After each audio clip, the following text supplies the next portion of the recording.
Well, tonight we begin with chapter 11, verses 27 and 28. But I think we better read verse 26 to get the train of thought. Deuteronomy 11, starting with verse 26. It says, "Behold, I set before you this day a blessing and a curse." So we have our choice. We can get a blessing or we can get a curse. And it's not an arbitrary curse. In other words, it's not that God said, well, you didn't do what I told you to do, so I'm going to zap you. No. It is the natural consequence of disobedience that he's talking about. Then he goes on in verse 27 and 8, "A blessing if ye obey the commandments of the Lord your God, which I command you this day." Now that, of course, is the preferred plan of God. He wants to give blessings. He doesn't like to give curses. But, chapter 11, verses 27 and 8. But he has to also warn us, like in verse 28, "And a curse if ye will not obey the commandments of the Lord your God, but turn aside out of the way which I command you this day, to go after other gods, which ye have not known." The word known is often talking about experienced. And, they experienced the gods of Egypt, all right, but the gods of Canaan, they hadn't experienced yet. And he wanted to keep them from experiencing that. But he warned them. And Moses, of course, is giving this series of lectures just before they cross over the Jordan River. And he said, God wants to give you a blessing. And if you will obey, you'll get the blessing. But if you disobey, you will get the curse. Now, the sad fact is that Israel got more of the curse than they did the blessing. It made God's heart sad. And when you read the account, it makes you sad when you see how many problems they had that they didn't need to have. And yet, are we doing any better today? Well, I think some people are, but I don't think the majority is. And so they're reaping a lot of the curse, which God didn't really want them to do. Now, this issue about bowing down to other gods, as I was studying through the books there in the Old Testament, especially Moses' books, it's incredible how frequently he warned them about serving other gods. And I put a few in here. Exodus 23, verse 24, says, "Thou shalt not bow down to their gods, nor serve them, nor do after their works, but thou shalt utterly overthrow them." I skipped to the next chapter by mistake. We'll get to that. Mount of Blessing, page 1. More than 14 centuries before Jesus was born in Bethlehem, the children of Israel gathered in the fair vale of Shechem. And from the mountains on either side, the voices of the priests were heard, proclaiming the blessings and the curses. A blessing if you obey the commandments of the Lord your God, and a curse if you will not obey. That's from what we just read in Deuteronomy 11. So this was actually an experience where they came to these two mountains that were kind of side by side, It was Shechem where Abraham had spent time. And on one mountain, they were to read the blessings, and on the other mountain, they were to read the curses. And all Israel was to be there listening to the list of blessings and the list of curses. It says, and thus the mountain from which the words of benediction were spoken came to be known as the Mount of Blessing. And I believe that was the same place where Jesus gave the Beatitudes. And all the things that he gave are all blessings. They don't look like it, at first glance. To have to mourn, that doesn't look like a blessing. To get persecuted, that doesn't look like a blessing. But really, it is a blessing. And so God pays attention to what happens in certain places. That was a special place for Abraham. Then it became a special place for Israel. And even down in the time when Jesus came to earth. Now, way down in chapter 28, which I don't know when we'll ever get there, but in chapter 28, we have it in greater detail. Verses 1 and 2, and then verse 15 is all that I'll read.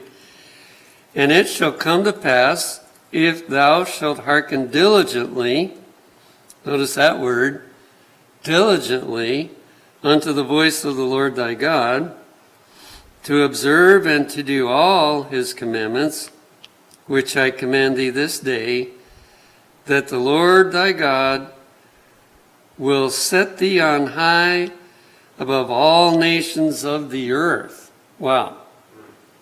So if they would obey, they would keep rising until they were above all the nations of the whole earth. Verse 2 says, and all these blessings shall come on thee and overtake thee. I like that word. You're going down the highway and you're maybe going 70 or 80 and somebody overtakes you and passes you. And so God is saying here, the blessings are going to chase you and they're going to catch up with you. They're going to overtake you. And all these blessings shall come on thee and overtake thee, if thou shalt hearken unto the voice of the Lord thy God. But then, and he gives a whole list, which we won't go into now, but going down to verse 15, but it shall come to pass, if thou wilt not hearken unto the voice of the Lord thy God, to observe to do all his commandments and his statutes, which I command thee this day, that all these curses, not some of them, but all these curses shall come upon thee and overtake thee. So you may run trying to get away from those curses, but they're going to catch up with you and you're going to suffer all these curses. When you read the list, you find, yes, they did. They suffered all those curses. Verse 29, now in chapter 11. And it shall come to pass, when the Lord thy God hath brought thee in unto the land whither thou goest to possess it, that thou shalt put the blessing upon Mount Gerizim, and the curse upon Mount Ebal. So he's giving them a duty. He said, when you go into the land of Canaan, you need to march over to these two mountains. Mount Gerizim and Mount Ebal. They were side by side. And here's a description helping us to get the picture from Patriarchs and Prophets 127 and 8. The place where they first tarried was Shechem, under the shade of the oaks of Moreh, in a wide grassy valley with its olive groves and gushing springs, between Mount Ebal on the one side and Mount Gerizim on the other, Abraham made his encampment. So this was a historic place where Abraham came and pitched his tents in the exact place where they were going to have all the people listen to the blessings and curses. And the next one explains a little more. Patriarchs and Prophets 4:99. Before taking possession of their inheritance, they must renew their covenant of loyalty to God. So this was like a Mount Sinai experience for the next generation. And before they tried to conquer the land of Canaan, they were to march over to those two mountains, and they were to go through the blessings and the curses. In the last instructions of Moses, direction had been twice given for a convocation of the tribes upon Mounts Ebal and Gerizim at Shechem for the solemn recognition of the law of God.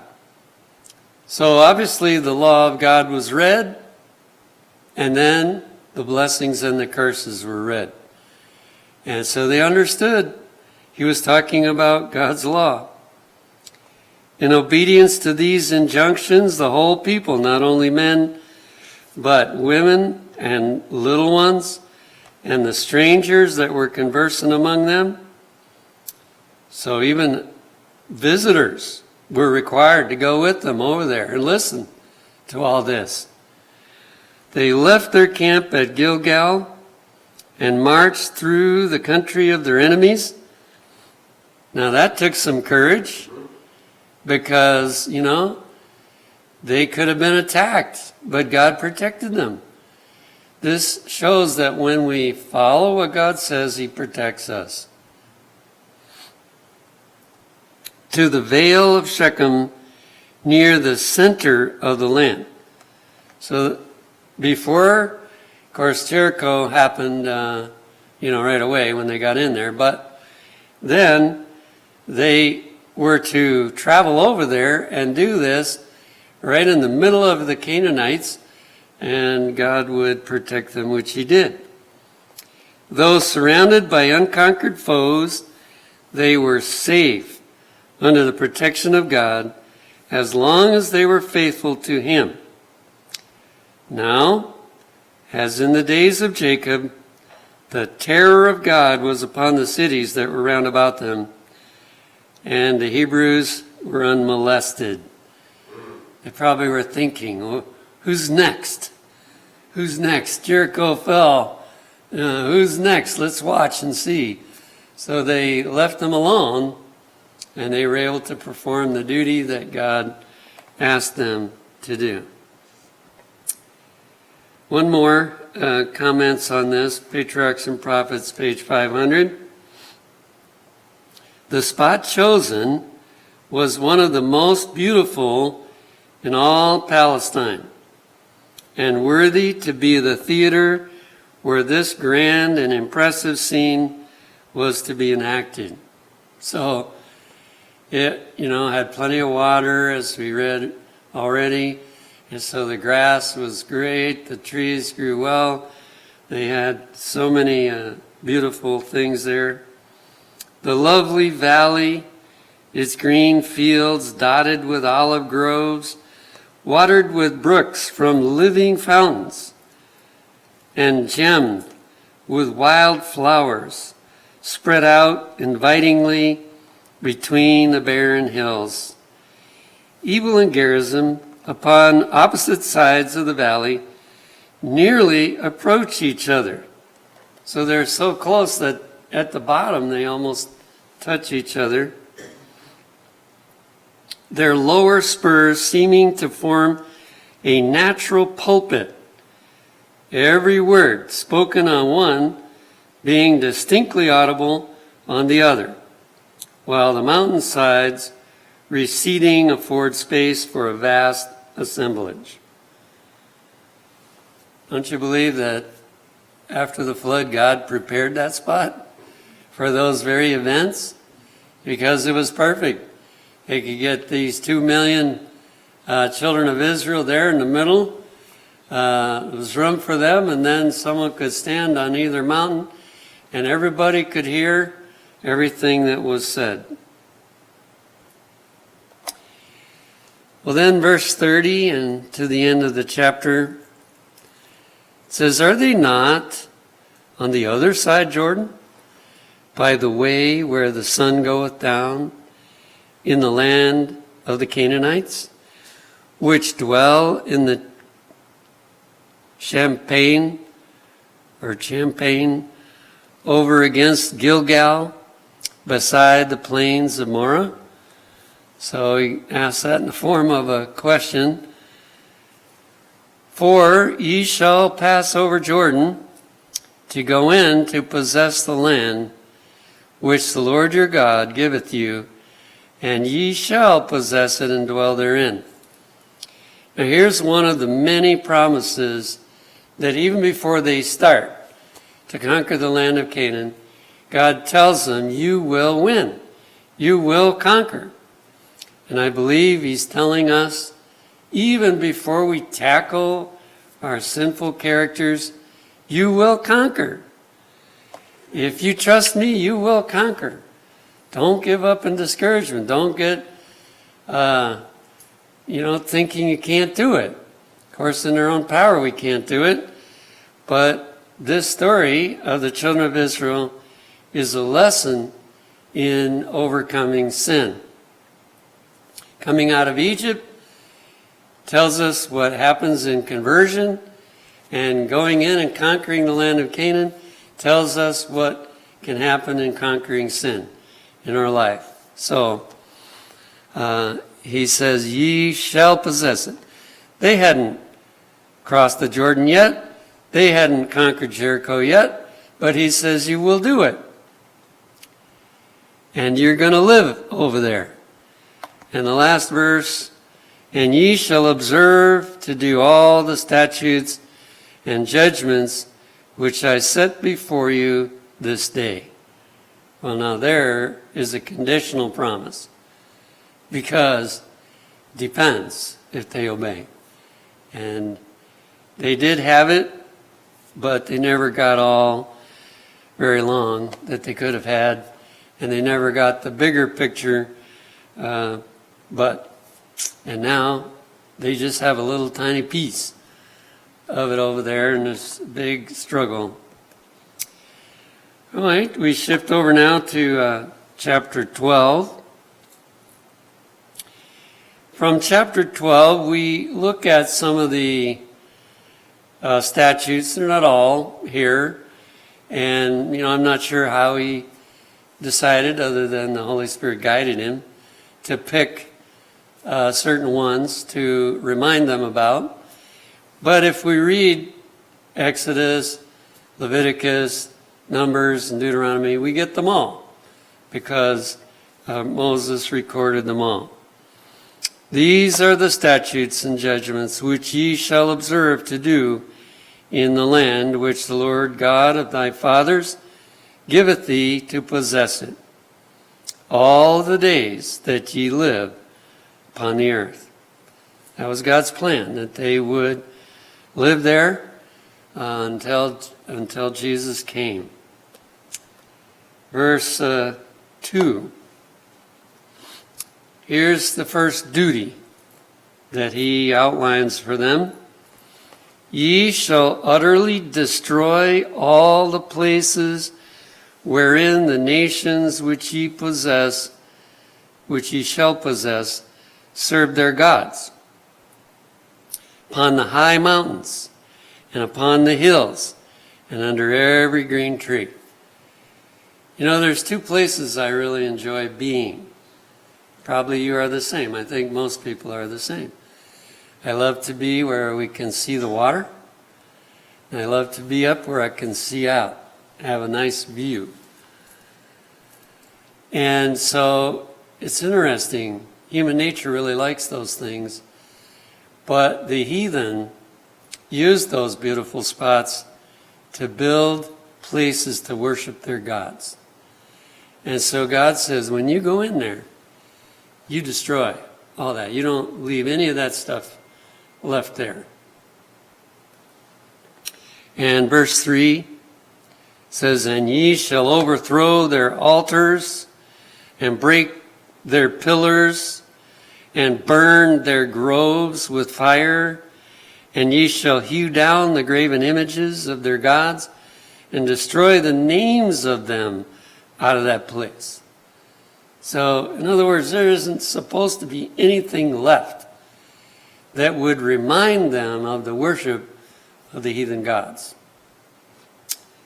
Now this, I started to read earlier, this command was repeated over and over again. God wanted to make sure that they did this.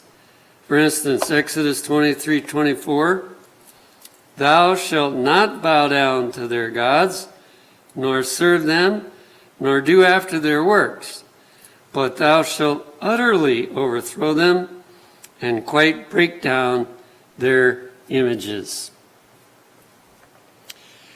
One time we were led to a piece of property up in New Hampshire where we were going to start an institution. And they had this big 32-room mansion. And out back of the mansion, they had a formal garden. And out there, they had some of these naked statues and things. And so I was reminded of this text that, you know, if you get a piece of property like that, you need to destroy that. I've also been in people's homes that have naked pictures on the wall or a statue that's naked.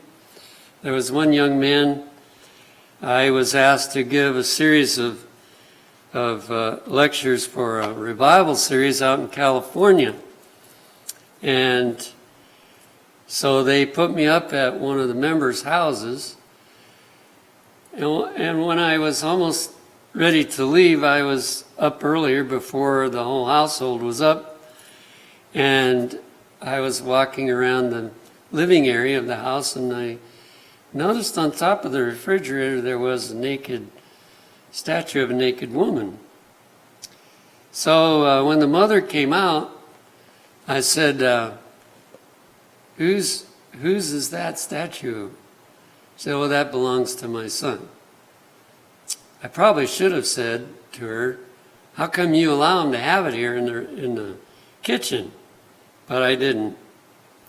But the young man took me to the airport to leave, and I asked him about it. I said, "You know, I saw that you got a revival during these meetings. But I said, you need to get rid of that statue that belongs to you in the house." Now, I don't know whether he did or not, but, you know, I hope he did. But that's the kind of thing that God is talking about, that we need to get rid of those things if we have them, and if other people have them. You know, we can ask the Lord whether we should speak to them, but we need to be very careful. Another one from Exodus 34, verse 13. "Ye shall destroy their altars, break their images, and cut down their groves." And Deuteronomy 7:5, which we already looked at a long time ago. "Thus shall ye deal with them. Ye shall destroy their altars, and break down their images, and cut down their groves, and burn their graven images with fire." Don't leave anything left. If it's wood, burn it up. If it's metal, melt it. Get rid of it. Now, here's a sad record in 1 Kings 15:22-4. "Judah did evil in the sight of the Lord, and they provoked him to jealousy with their sins, which they had committed above all that their fathers had done." Well, what did they do? "For they also built them high places." So they didn't even destroy all the ones, and they built some of their own. "And images and groves on every high hill, and under every green tree. And there were also sodomites in the land, and they did according to all the abominations of the nations which the Lord cast out before the children of Israel during the reign of Rehoboam, Solomon's son. You know, I found out something somewhat recently that I hadn't looked it up before. There was a lady that was seeking counsel. She wasn't an Adventist, but she asked all kinds of questions that I don't usually face, you know, from Adventists. And I guess her husband thought that oral sex was okay, and so she was wanting to know if that was true. And I told her, no, it's not true. And later, I looked it up, and that is actually called sodomy. And so apparently that's one of the things that was taking place in Sodom and Gomorrah. And so the Israelites got involved in that, plus whatever else goes under that title. And part of it was due to building these high places and getting involved with the gods that the Canaanites were involved in. In Psalm 101, verse 3, it says, I will set no wicked thing before mine eyes. God wants us to protect what we see. Now, there are some things you can't help but see, but we must turn away or we must do our best not to see, one or the other, because our eyes are like cameras. They take a picture when we see something. And every picture that our eyes take, it has an influence in our behavior. We might think we could do that and not do anything wrong other than that, but that's really fooling ourselves. So we have to protect ourselves today. Isaiah 33:15 tells us that he that walketh righteously shutteth his eyes from seeing evil. So, you know, he has to turn away. And today, men especially, I believe in the sexual area, they've got to do a lot of turning away because the immodesty is really bad. It's even bad in church, you know. So God is calling us to shut his eyes from seeing evil. Now they give a definition in the Eighth Bible Commentary of what an Asherah is, or the King James says groves, but it could be translated Asherah. And it calls it a wooden pole or tree trunk which stood in Canaanite sanctuaries dedicated to the goddess, notice that, woman, God, to the goddess as a symbol of vegetation. And so here they had maybe a variety of these things, and this is one of the things God is telling them, you need to wipe it out. In Signs of the Times of May 6, 1880, God would have his people understand that he alone should be the object of their worship. And when they should overcome the idolatrous nations around them, they should not preserve any of the images of their worship, but utterly destroy them. Many of these heathen deities were very costly and of beautiful workmanship, which might tempt those who had witnessed idol worship, so common in Egypt, to regard these senseless objects with some degree of reverence. So even if it wasn't suggestive of bad thoughts, the fact that it had been worshipped as an idol. And it was so beautiful, they would be tempted to do the same thing. The Lord would have his people know that it was because of the idolatry of these nations, which had led them to every degree of wickedness, that he would use the Israelites as his instruments to punish them and destroy their gods. It's like saying, if you get involved with their gods, then the destruction will come to you. The curse will come to you. And so today, I think I believe this is one reason why the Lord wants us to live out of the cities. You don't see so much of that kind of stuff when you live out of the cities. And, when we go soul winning, we can't help it sometimes, but if we have the power, if it's on our property, then we want to keep it clean. Patriarchs and Prophets 4:53 and 4.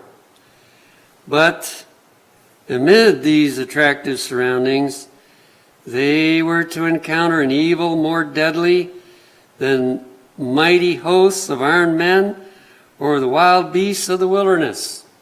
Now this is going to give us a little account of what happened just before they crossed over the border or crossed over Jordan.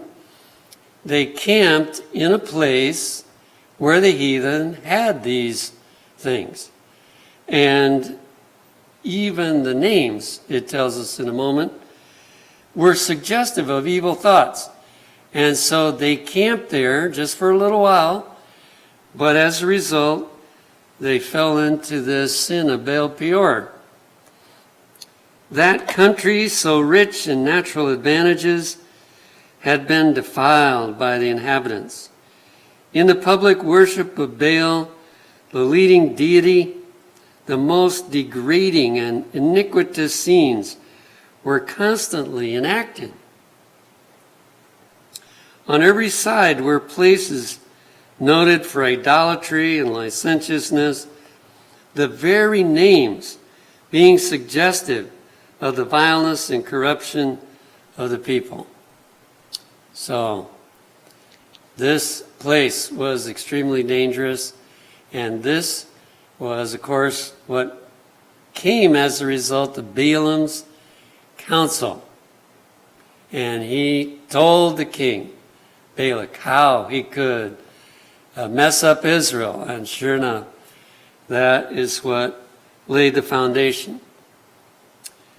These surroundings exerted a polluting influence upon the Israelites. Their minds became familiar with the vile thoughts constantly suggested. Their life of ease and inaction produced its demoralizing effect, and almost unconsciously to themselves, they were departing from God and coming into a condition where they would fall an easy prey to temptation.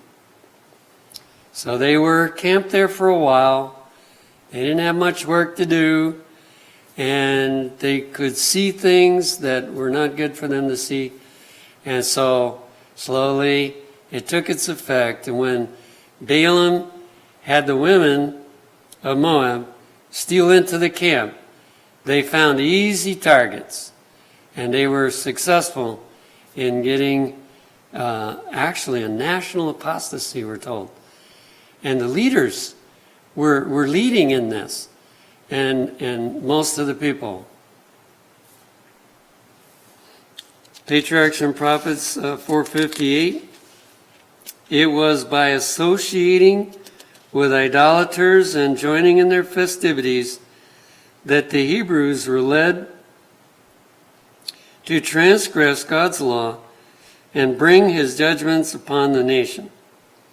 So now it is by leading the followers of Christ to associate with the ungodly and unite in their amusements that Satan is most successful in alluring them into sin.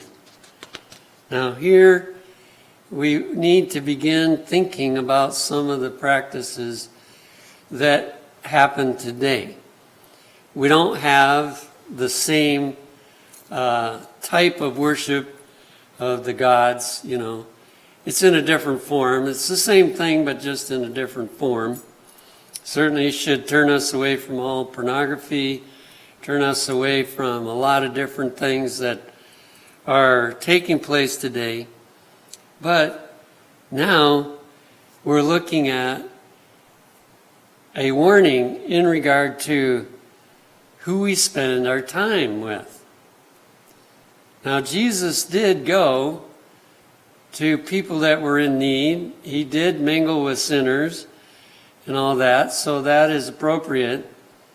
But he did not go to any of these places to join in with what they were doing. And there were places he didn't go, I'm sure. It doesn't say too much about it. But for instance, going to a music concert in which ungodly music is going to be played. You know, why should Seventh-day Adventists go to those places? We are fellowshipping with people that are ungodly, and the music is ungodly, and being there is going to have an influence on us. Even things that many people might consider harmless, you know, going to these drag races or the ball games or all kinds of places where the people that are going there for pleasure. They're not going there to have you witness to them, although, you know, before they get in the stadium, maybe you could witness to them. And so many people don't see the danger of just mingling in with all the things that the world is doing.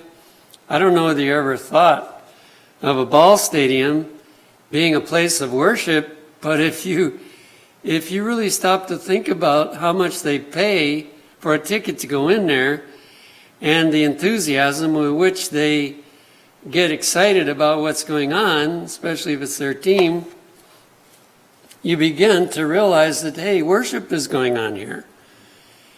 And if it wasn't worship, how could the players be paid such a high salary?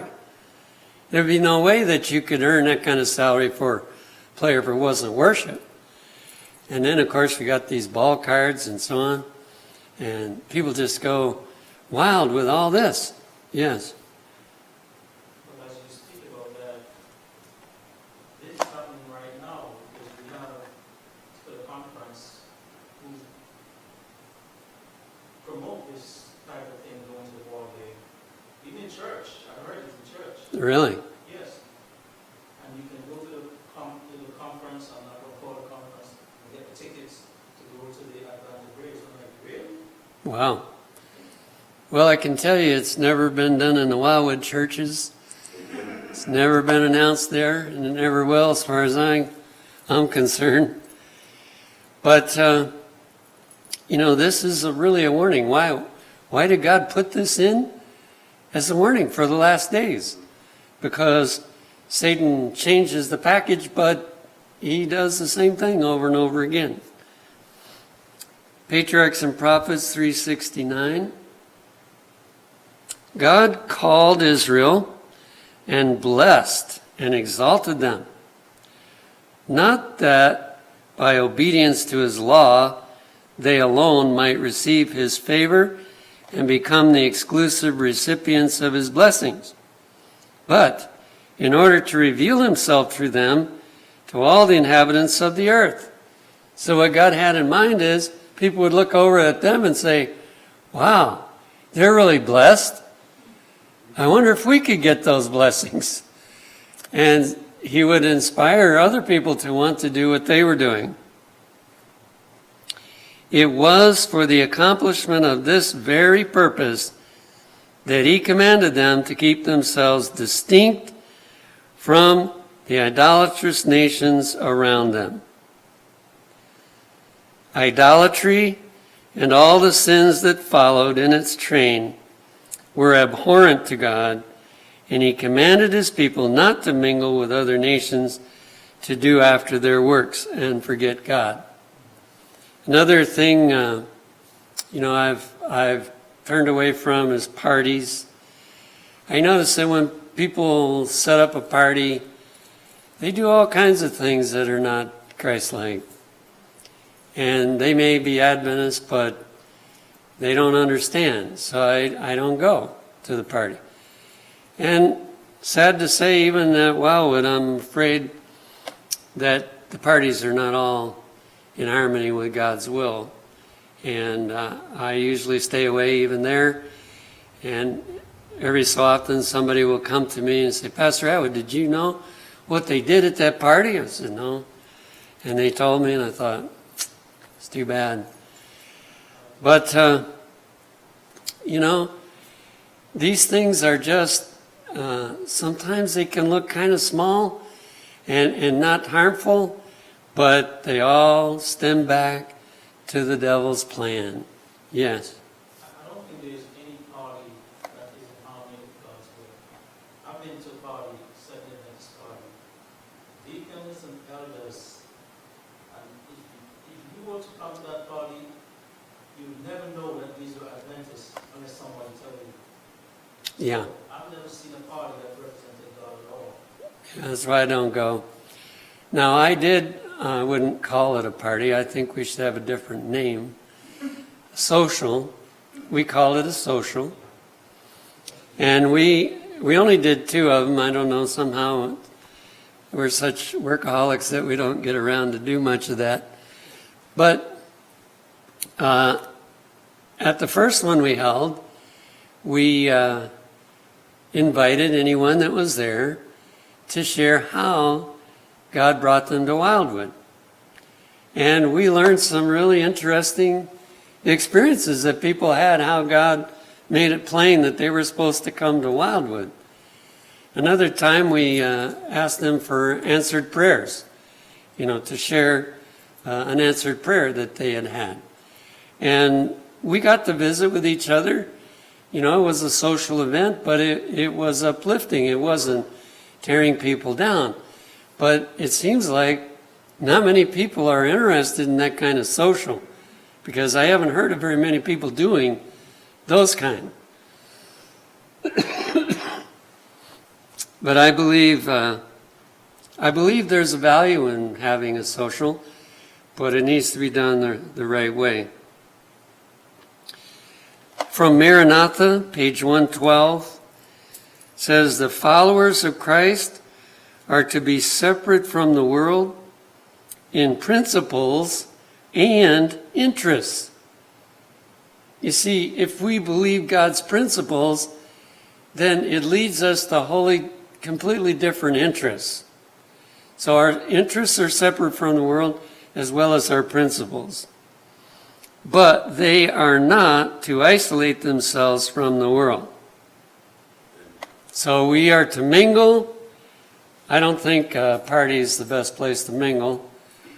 There's some situations that I don't think it's worth mingling. But like the Dade County has a meeting once a month in which they share different things about what they're doing for the community.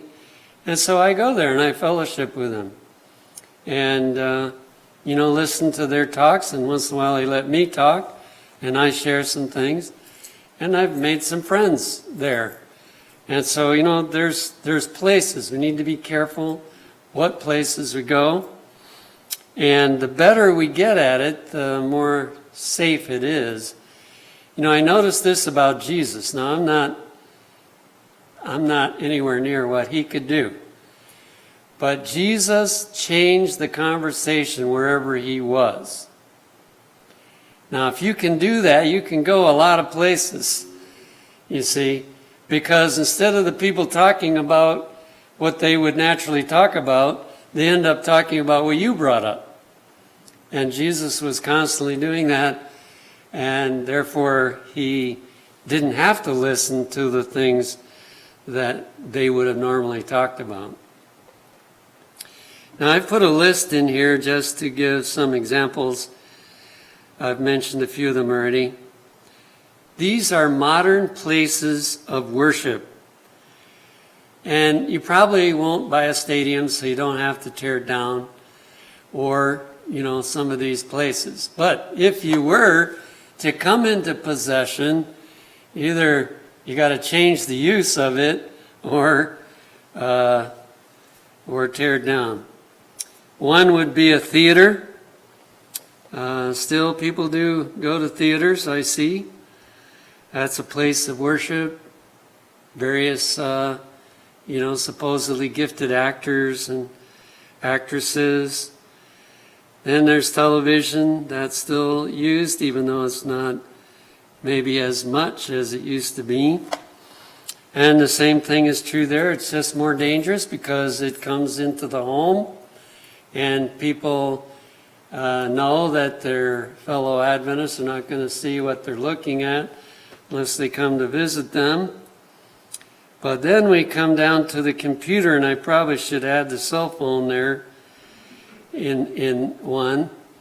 So we are bombarded now with all kinds of stuff that we don't even ask for, and we have to find a way to cope with that. Then there's music halls and outdoor music theaters, where people go in huge crowds to listen to various kinds of music. There's drinking and gambling places that even some are being attracted to. Then there's all kinds of places of amusement.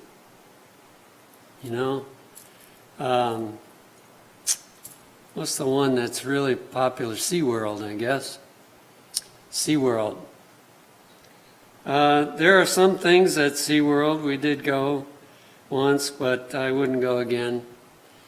There's some, very nice things there, but they have infiltrated it with so much trash and things that are not good to be around and see. It's pretty hard to find any place of amusement. And probably if it's called amusement, it's not going to be good to go. And then I've mentioned the sports stadiums. Probably there's others I didn't get on the list, but I believe that this part of Deuteronomy, and there are other places where it mentions this, is a warning for the last days. Satan never gets better as time goes on. He just gets more sneaky. That's all. But his objective is the same. And I have noticed, we used to say, if you can ask, if Jesus would be here, if you think Jesus would come here, it would be okay for you to go there.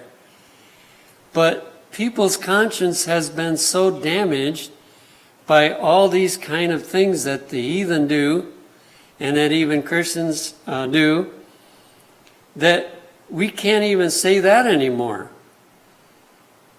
I mean, if our conscience was completely pure, we could say that.